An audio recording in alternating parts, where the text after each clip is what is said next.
Kevin Durant going back to the Brooklyn Nets, at least for now. On today's episode of Locked On Suns, we'll break down how we got here, what the Suns' next moves are, and what comes next for the whole league. Let's go.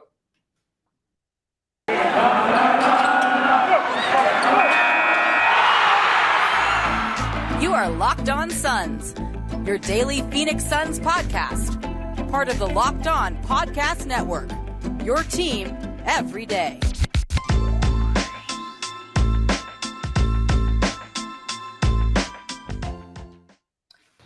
We are back. This is Locked On Phoenix Suns. We are part of the Locked On Podcast Network, and I'm your host, Brendon Kleen, a credentialed media member covering the Suns for the past 5 seasons and a writer at Suns.com and Dime Magazine. A big thanks for making Locked On Suns your first listen here on this Tuesday night, Wednesday morning, whenever you're catching this show. We're recording as soon as we possibly could after this Kevin Durant news. Hit follow or subscribe. Make sure we're in your feed every single Monday and Wednesday, Friday this month, and every day as we get closer to the season. If you're finding us on YouTube, a big shout to you as well. That is the best way to support the show. So if you're just finding us for the first time, hit subscribe down below, drop me a comment. I don't know, maybe an emoji that represents how you feel right now. I don't know what the best way to encapsulate the emotions of this summer, the stress of this summer, the relief maybe that we're all feeling now, but that's what we're here to talk about today. Aaron Edwards joining us for his weekly visit. It came down, I think I was like brushing my teeth or something, and I actually found out about it from a text, Aaron, that the Brooklyn Nets released this statement basically saying that KD is not going to be traded and that they're going to move forward as if he's going to be a Net for the long term here. So was your reaction relief? What did you think when all of this finally came out here on Tuesday morning? Well, you broke it to me. I was literally my eyes were opening when you texted me.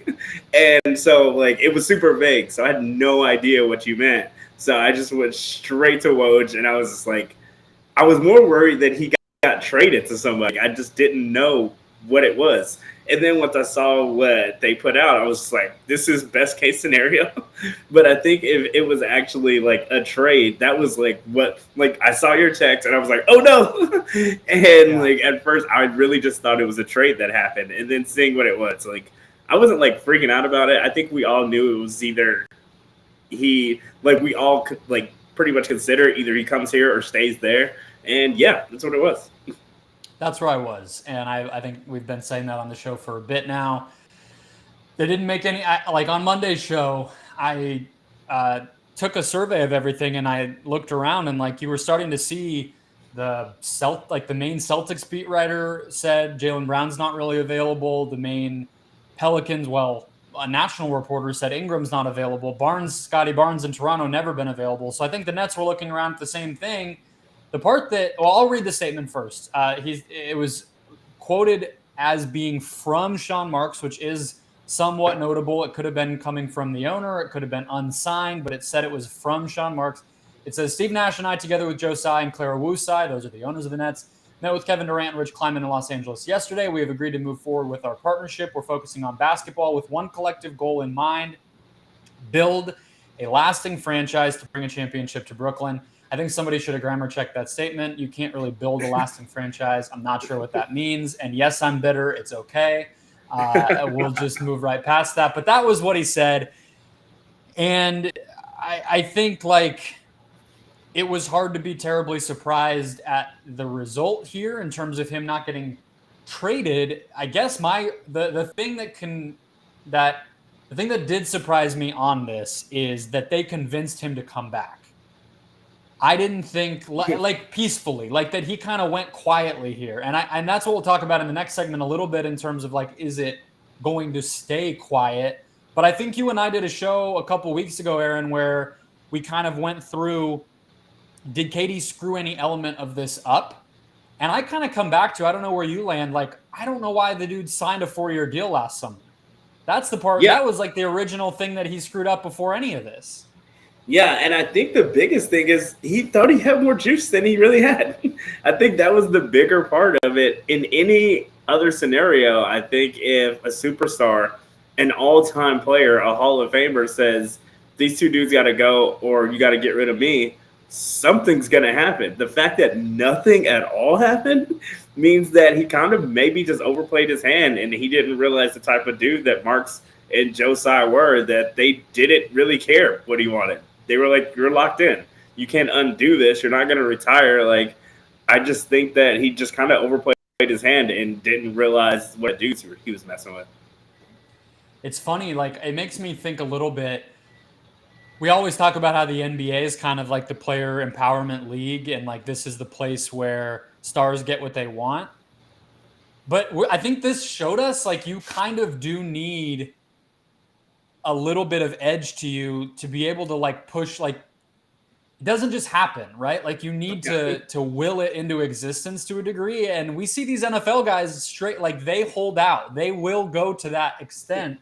And it's funny that Harden kind of did it. I mean, he didn't quite hold out, but he did everything but hold out. And I guess Kawhi, like you would say, he did that. AD sort of did that in like a more polite way than, like, you know, NFL guys typically do, where they just straight up do not show up. But that's interesting to me that, you know, you said he didn't have the juice. I think that's true. I think he was expecting teams to give their mega package for him, and then kind of, I think he probably had to realize that wasn't going to happen. But it is kind of interesting that it just didn't work out for him. Like, he wasn't willing to go as far as he needed to go, and he also, you know, wanted to play basketball at the end of the day, is what it seems like. And I think they're going to be a pretty good team, but I can't imagine he's happy right now. They're not going to be a great team, and he didn't get to go to a new place, and he just has to roll it back. Yeah, I think he sort of just thought people would sell the house for him. And I just didn't think that was realistic from the start. Like, teams are smart and they smell the blood in the water. So you pretty much have the option of lowballing the Nets and forcing them to put a really bad vibes team together because two dudes that KD wanted to get fired are going to be working where he's working now. Like, there's no way around it. So I think teams are like, either get rid of him or you guys are all going to have to work together. And that's even weirder. So I think they just played that hand and they were like, I'm not giving up a lot if you guys are willing to just not have chill vibes during your entire season by not getting rid of him. I wonder too, like, part of me wonders if this is also, because it feels very much like he's the end all be all there. Like, I think this process has shown us that. Also, like, we all made it. This is a very big tangent, but we all, like, people made fun of Taylor Swift or like the Kardashians for wasting jet fuel. I don't know if anyone has seen all that. What's up with, can we just meet in one place? Like, they met in Europe once. They met in Los Angeles this time. Like, do we need to fly across the entire country to have like a half-hour meeting? Like, this wasn't long. They all hate each other right now. They didn't like have dinner. This was like, we're flying our whole entire contingent of people just to sit in a room with you for 15, 30 minutes and tell you you're not coming, you're not getting traded. But anyway, I wonder if this is Sy kind of buying himself a little bit of time. And he can fire Marks or fire Nash, and it doesn't look like he gave in to KD. That feels like what we could see next. I think that's probably like the bigger thing with Sy. Like, for me, it feels like he's just cutting his nose to spite his face right now, because the Nash thing was the easy one. You fired Nash, and nobody was going to freak out about that. That's the right choice. Like, yes, a player told you to do it, but you should have done it anyway. Like, we wouldn't have cared about that. I think keeping a dude who you really shouldn't have kept, and it would have been easier to get rid of just to show that you're not, like, bowing to players, was probably the dumber part. I'd be surprised if Nash lasts. I guess, like, if he's still the head coach by this time next year, I'll be very surprised. I don't even know if KD will be a net this time next year. We'll talk about that in just a minute. But, I mean, like, I don't know why I keep ending up in the situation of crapping on Steve Nash. I don't mean to. He's not a very good I don't coach. either. I love Steve Nash, but he's just a bad coach. He's not been a very good coach, right? Like, and I think that's totally understandable. I don't really think he was ready to be one, and it's not his fault for saying yes to an opportunity to coach Kevin Durant, make $1 million, plus $1 million a year. Like, I don't think there's anything wrong with any of that. He just hasn't proven to be very good And it's not as if he had like half a season to prove himself. He's had 2 years now, and the job hasn't gotten done. He had weird rotation stuff last year. I don't get all of it. So I think it could be easily, yeah.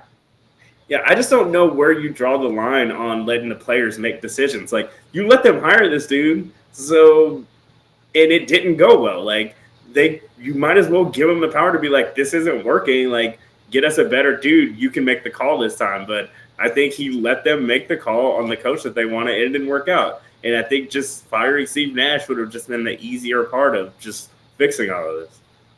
Yeah, and I think this leads us perfectly into the next thing, because I think the part of the problem now is, you said it perfectly, the cutting the nose to spite the face thing. Like, if he fires Nash, Cy, or whoever would be whatever, it doesn't matter who ends up, it's Cy, right? Like, if he fires Nash, what does he do next? Does he let KD pick another coach? And then that coach isn't good either, and that coach gets threatened with his job next summer when KD wants out again? Like, what do you even do? So I guess this dynamic is exactly why I thought they would just trade KD. I mean, I understand how big of a thing that is for a franchise to trade a generational Hall of Fame talent, but it was too far gone. I don't see a way where this suddenly gets better, because there's no good choice here unless they just completely hit the ground running. October, November, they're battling for the 1 seed all year, and everybody just forgets about how bad things were because they're winning. I just don't think they have the talent to do that. So KD's right in that regard. Cy's right in the regard of, like, you don't get to boss me around. But what they're all left with now is a pretty bad situation still that didn't get better just because they forced KD to come back. So I don't know where it all goes from the Brooklyn standpoint. We don't really care necessarily how good the Nets are, but obviously the Suns are going to continue to keep tabs on KD. So we'll talk about that next. First, guys, today's show brought to you by the NHTSA. What are the odds that we all get into this situation? You're hanging out with some friends, putting back a few drinks, a few becomes a few too many, and as the evening comes to an end and people start to head out, you think of calling for a ride. But nah, you live nearby, you think you can make it home okay, it's no big deal. But even so, what's the worst that could happen? Your insurance goes up, you lose your license, you lose your job, or maybe a little bit worse, you total your car, maybe someone ends up dead. Everyone knows about the risks of driving drunk. The results are often tragic and potentially deadly. However, that doesn't stop everyone from getting behind the wheel while under the influence, and that's why police officers are out there right now looking for impaired drivers on our roads to save lives. So, if you think you're okay to drive after a few drinks, think again, play it safe, and plan ahead to get a ride. It only takes one mistake to change your life or someone else's forever. Drive sober or get pulled over. All right, so let's keep on the Sun side of this, Aaron. I think the interesting question that it's been in my head that I want to start with here is, we talked about KD miscalculating the situation a little bit. I think he expected teams to want to give up more to get him. I think he expected the Nets to bend over backward a little bit. And we talked about all that, but do you think there's any part of KD, if we assume the Suns were still the place that he originally wanted to go, that he still likes the idea of coming here, which he's never put his own voice to, but we can assume the reporting was true. Is he mad at the Suns now? Do you think there's any part of him that's like, why did you guys not give up everything you could, or find a third or fourth team or this and that to make it happen? Like, do you think there's a potential for any resentment that they didn't get this done? No, I think he mostly I think he's smart enough. He's been in the league long enough. I think he knows it was on the net side. And I think he knows the business well enough to know that the Gobert thing changed all of this. Like, it changed the entire outlook of what teams wanted for him now, what they were willing to give up, and, like, the whole thing. I like to think that he would be smart enough to be like, this messed everything up, and teams weren't going to give a haul like that for a 34-year-old that was coming off an Achilles injury and will be, 38 by the time this contract is over. I think that's not too much to ask. I don't think that's crazy to not want to give up a lot for that, especially with a dude that doesn't want to be there.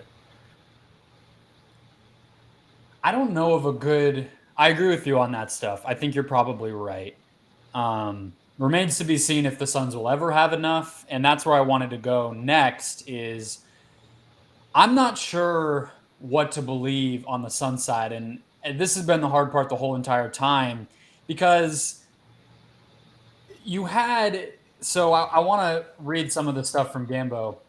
We'll talk about a little bit more of it in terms of what comes next for the Suns in a second, but he reported this was right after the news came out. Gambo tweeted, "The Phoenix Suns had multiple conversations with the Nets this offseason, but none in the last couple of weeks. The Suns were never out of it because they were never really in it. Nets were always insistent the return had to be better than what Utah got for Gobert." And then he said Mikal Bridges was never offered because no formal offer was ever made from Phoenix, nor was there a proposal made by the Nets. The Suns simply did not have what Brooklyn wanted. They were told several times they did not have what it would take to get a deal done. What do you make of all of that? Because there's a million different things that you could believe here. I never fully bought that they didn't want Ayton, but maybe that was true. I don't know why we never really heard anything substantive regarding third or fourth teams. That felt like an obvious path, and that never really seemed to materialize. Am I naive to not believe that the Suns were never really in it? That feels impossible based on everything we've heard. Yeah, I think that would just have been malpractice for James Jones, even like to not be able to see any angles to figure that. But I think the Nets asking price was always just going to be too much for anybody. I really don't think that they were playing this fair the entire summer. So in that instance, I really think that's how it went. I think that any offer that anybody made just wasn't going to be enough because they didn't want to just like keep competing. They wanted to stay a championship level team. And that's just not how trades work. And I think they knew from the start that's not how the trade was going to work. So this is where I come down. I keep having to check myself to say, like, am I being naive about all of this in that way, one of like not believing, but I guess along those same lines, like I still just feel like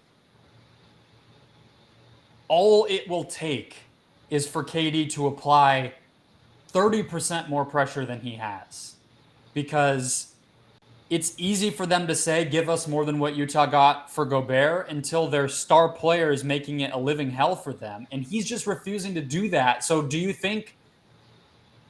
how long do you think this like truce lasts? Because I think that's the question on people's minds is like, is this actually KD playing nice? And I do want to say, I think the reports people may not have been paying attention to on the Suns side that matter here is you've very much been getting the impression that Kyrie has had some sort of come to Jesus moment, that he is happy to come back to Brooklyn now. And I think that was a big part here. They both seem committed to at least trying to win, but I guess I just wonder how long that can last, because if they don't fire Nash, if they don't win right away, if Ben Simmons still doesn't play on opening night, or if he's missing games, or if he's not being very effective, does it re-inspire him to just say, you know what, like, I don't forget my legacy, forget what people will say on Twitter, forget how ugly it might have to get. Like, I'm just going to go scorched earth here, because that's all it will take for them to lower their price. Yeah, I'm not like KD has that in him to pull, like, to do the Harden. Like, that's all it takes is, I'm not really feeling well. This hammy's really holding me up a little bit more. And, like, I don't think he has it in him to just do that, because he loves playing basketball too much. I don't think any superstar has ever loved playing basketball as much as KD does. He will play it anywhere and everywhere. So I just think that just anything that'll hold up the basketball part of it it's just not what he's willing to do. I think that he could piggyback off of the inevitable, like, Kyrie situation that's going to come up this season, because it's going to come up. Like, we haven't had to talk about Kyrie because he's been relatively quiet, but the second he's on that floor or part of that team, something's going to come up. It's Kyrie. Something comes up every time. And I think just depending on how often it is, I could just see Josiah being like, all right, dude. And, like, that'll just be the domino. I think it wouldn't take KD having to be loud and 30% of pressure.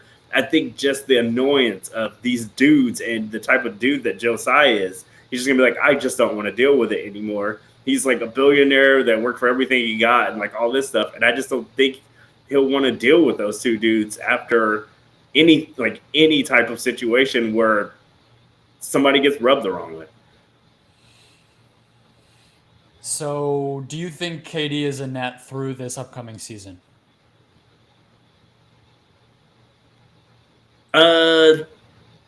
No, I just don't think the team, like the layout of that team is just all bad. Like, I don't know what their record's going to be. I don't know how they're going to play. Like, I just don't know what that team even is. Yeah.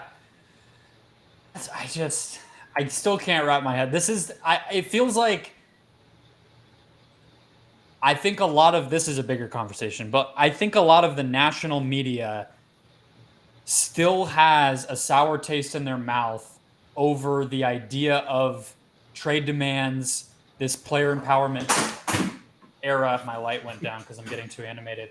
This player empowerment era in general. And so I think that's colored a lot of why the doubt about him actually forcing his way anywhere has crept in. Like, I've been listening to national podcasts. They're almost laughing at the idea that he would end up somewhere else because of how ridiculous the trade demand was. I get that it's unprecedented. I get that demanding a trade with 4 years is pretty dumb, but that's why I said the mistake was signing the contract. But this situation is broken, whether he has 4 years left or not. And I don't think there's a winning pathway. So I don't know what changes it. I think you're right. Like, we can't necessarily, it's not only Kyrie, but also Ben Simmons. Like, he has the two most mercurial dudes in maybe the whole NBA on his team right now, and he already wasn't happy. And I know part of the why he wasn't happy is because Kyrie was disrespected, so to speak, by the Nets. But I have a really hard time imagining that version of events where he just becomes, committed. They start winning. And, by the end of next season, they're the 1 seed and nobody cares about the trade demand anymore. I don't think that's a likely pathway here. But yeah, just one more part. I don't think KD, it goes back to the juice thing. Like LeBron, he can ask out of the Lakers. He signed an extension right now. But I think if he made a trade request and wanted to leave, you have to respect the power of a dude like that, because his agent, Rich Paul, and I think that comes into play with dudes like that is, do you not want to ever have a Rich Paul dude play for your team again? Like, that is the thing that you have to think about when you're a person like that. And KD and his guy just don't have the pull like a dude like LeBron has, when he could shut down a whole half of players that you just can't get for years. And KD just can't do that. Yeah. Yeah, it's super fascinating. And I don't think it's over. I do think from a Suns perspective, people will be keeping tabs on January 15th, which is when DeAndre Ayton can get traded again. But again, like, if the Nets truly don't have interest, I don't know. We don't have any answers more than we did at any point in all of this. And if anything, it sounds like less teams are interested and less players are available than we first thought. So it's not over, but it's also not something that is really going to be able to be talked about for a little bit until we have more info or something really changes here. So with that all said, let's move on to what the Suns can do next. What do they have available to them in terms of trades or free agents? Because I don't think a lot of fans would be happy to see just running it back. I don't feel like that locker room would feel quite right about just running it back. So do they have to make a move? What move could they make? We'll talk about all that next. First, today's show, guys, brought to you by BetOnline. BetOnline.net is the fastest and easiest way to check in on all of your sports betting needs. Find all the latest events, games, props, odds, and lines at BetOnline. I have the NBA championship odds pulled up here. Aaron, do you right now, would you guess that the Nets have better odds to win the championship at BetOnline, or the Suns do?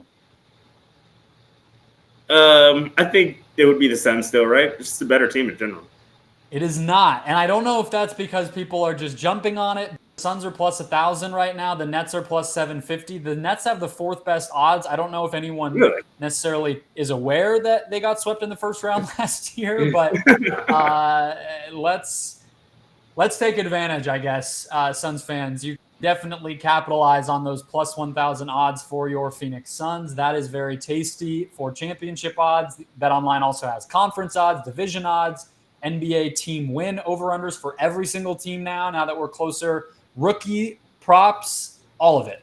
BetOnline, that is at betonline.net or on their mobile app to learn more about all the action happening today. BetOnline, where the game starts. All right, last but not least, Aaron, here we have some conflicting reports. So let's just jump into more from John Gambadoro here.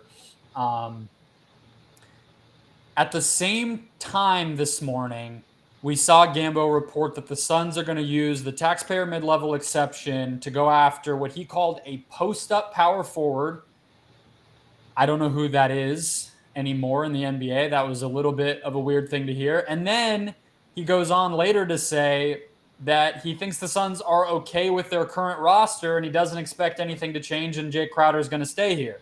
So those things don't go together too much, but what do you think is the truth here? Do you expect that the Suns would go after something else? Do you think that KD not happening means they just roll into camp with let's extend Cam Johnson and start the season? Where do you think things are right now with them?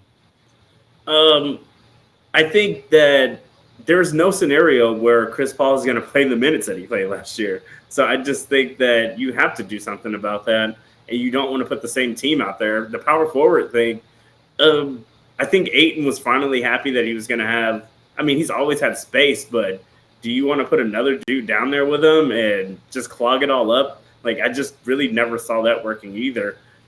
I just figured that they were always just going to put Cam Johnson in, and he was just going to plug in that Crowder spot. Yeah, I remember when Crowder first got here, he tried to start Cam Johnson, and they were switching back and forth, trying to see if it would finally work with one of them, and Cam Johnson just wasn't ready. Like, there were some flashes, but he just wasn't ready to start. And I think now that he has to, like, this is just going to have to be his jump finally. Yeah, I don't know where I stand. They need to get a guard. It was a little weird not to see Gambo put that out there. Not that his reporting is the end all be all. It's far from it. I don't know. I guess it's a little surprising. We still haven't heard anything about Dennis Schroeder. I think that's the obvious target, but it gets to be this late in the offseason and you're kind of just sitting there wondering why something hasn't happened. It could just easily be like Wednesday when the show goes up. It already happened. It only takes one change for something to go down. It was the KD domino. Like, players were actively mad at him for holding up the offseason. So I think that things are like they have to start happening now. But I think a lot of teams were waiting to see if this finally ended. Yeah, I mean, we've been through all the names. Like, anyone on the Jazz from the Gobert trade is probably up for grabs or pre-Gobert trade. I think anyone, a third team should be looking to see if they can get in on some of the Knicks role players. So that could be Evan Fournier. I don't personally want to do the Derrick Rose thing, but like he's here. He's out there available. Whatever happens with some of these other teams, like does the John Collins thing get re-explored? I think like being opportunistic, Jordan Clarkson, I didn't mention, being opportunistic is going to be the key here, right? Like it's going to be up to James Jones now to just kind of monitor everything, be ready to jump in. What's the most you would be willing to give up? Like, are you desperate enough now with KD not coming here and how last season ended that you're willing to give up like another first-round pick to get something done? Are you saving everything for KD? Because that's kind of the balance is like if you want to stay flexible for the next time a superstar is available, whether it's KD or someone else, you don't want to give up too much, but you also know your title window is still open. So I guess I come down on I do sort of understand mostly staying put, but I just don't think you can fully just say our whole rotation is going to be the same next year plus like Dario. Yeah, I think there's no scenario where we can go through this season without another scoring guard. So, yeah, I'm kind of willing to give up a first or a future first for another scoring guard because the season is like unsustainable without one. We can't put Chris Paul out there for 32, 33 minutes a game. Like, we just can't do that again. He's going to be too old, and we were going to need that in the playoffs anyway because our bench was awful during the playoffs, and they gave us nothing, and we just need points off the bench in the future. I hope stuff starts happening soon. I'm going to be on vacation for like a week and a half, and you'd think I could have taken a vacation in early September and not had to worry about NBA news, but things are still going. So we got a week. So James Jones, please go ahead and get this all wrapped up by September 1st at around 10, because that's when my flight leaves. I can get an emergency pod in before we leave for the airport. So you have the morning of September 1st if you really need it. But other than that, let's keep it quick. So yeah, I just don't feel like I have anything new to say in terms of like what they could do, because we all know the names, we all know what they need. It's been obvious since they lost Game 7. Like, this has been the most bizarre NBA offseason I can remember, where things just ground to a complete halt for 2 months. Yeah, I think this is it was unprecedented because we've never had a superstar ask for a trade with 4 years left. So I think that in any scenario, in the NFL even, like if top quarterbacks was like, no, I actually want out, I think something like that would even take a while and it would hold up the market. But everybody thinking that they have a shot as a superstar is just going to hold up a free agency, like, regardless. Kind of did. I mean, the NFL doesn't get held up in the same way because everybody plays a different position, so it's not all intermingled the same way. But Rodgers was like, no one shut up about Aaron Rodgers in the last offseason for the whole time, and then he just came back, kind of the same as this. So, yeah, it kind of screws everything up because you spend so much time thinking about all the permutations when and if Durant moves to this team or that team, and then all of a sudden it's like, okay, we're exactly where we were on June 30th. Some dudes change teams. DeAndre Ayton's coming back, but they still have kind of a lot of work to do, all things considered. Wow. So it's strange. It's strange. We'll all be here to talk about it, wonder about it, think about it, monitor all of it. So I think the rest of this week, guys, will be the guests that I've been promising for a little while. We may get a second guest. We're just going to have to see where the news takes us. But I'm trying to pack as many guest episodes as possible because I'm sure you're tired of my voice after a long summer. That's the plan for the rest of the week. If any big news breaks, Aaron might pop on. Hit follow, hit subscribe. We'll be here. YouTube, podcast, all of it. And the season's coming in not too long. As soon as I get back from that trip, we're basically go time for training camp. So I will use that refresh. I'm sure all of you will appreciate it as well. We can finally look past KD and on to the next thing. In the meantime, guys, make Locked On NBA your second listen to catch up on, I guess, the other 29 teams' perspective on this KD news. We'll talk to you on Friday.